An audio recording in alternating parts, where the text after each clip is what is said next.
Okay, hi everybody. This is the latest ukulele that I've made, and it's a tenor baritone. I'll just play a few things on it, and then we'll have a look around at the different woods. Um, so.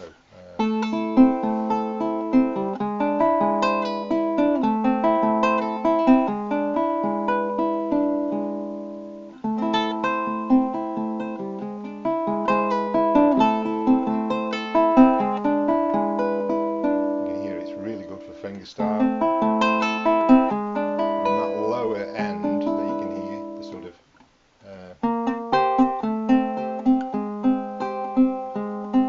adds a nice dimension, and the big baritone body punches that note out for you.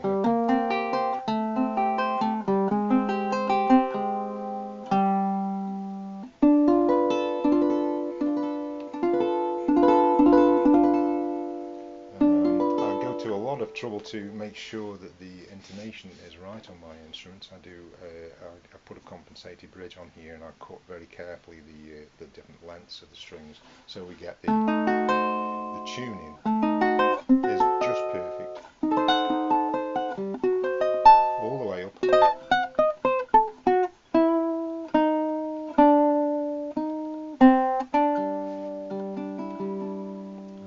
It doesn't go sour on you as you work your way up. So the whole instrument's there for you, the whole neck. Strumming. I'm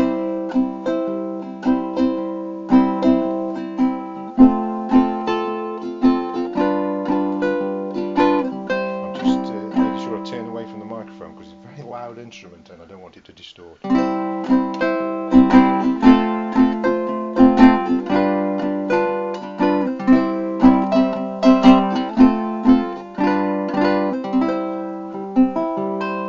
Straightforward strumming, or you can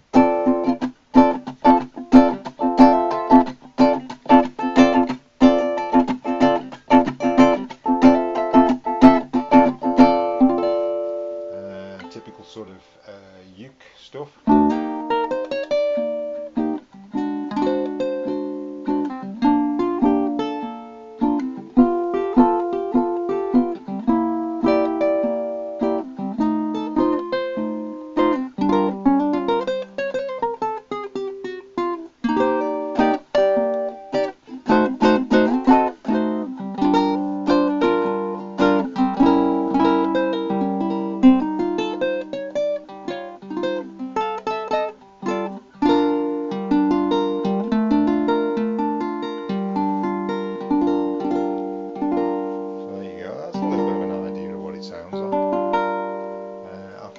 As I say, a very versatile instrument. You can do pretty much anything you want on it and it will produce the sound for you because you've got this baritone body. Okay, talking of which, it's made from ancient bog oak.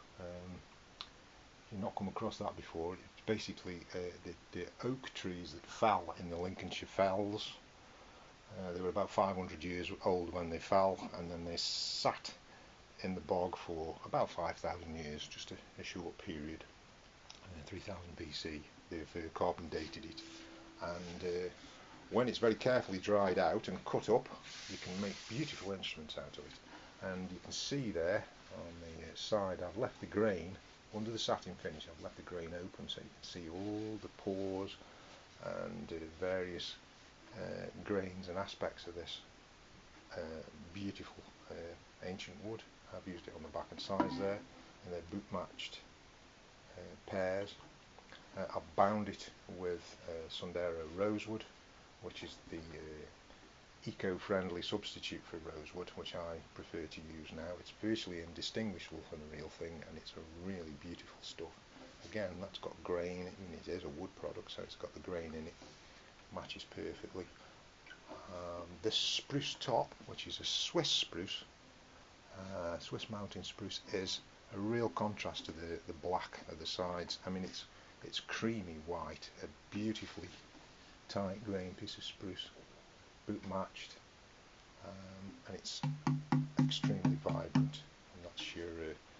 And that's the speaker for the whole thing, and it really works very well.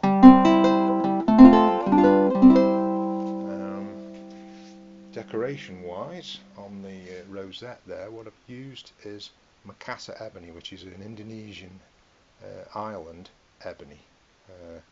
Makassar being the capital, I think, that's why they call it that, and it's a really dark, but it's got lovely chocolate colours and stripes in there, and I've used that on the headstock there, and I've also put it onto the tail flash there. Now the fretboard is also bound in the Sendero rosewood.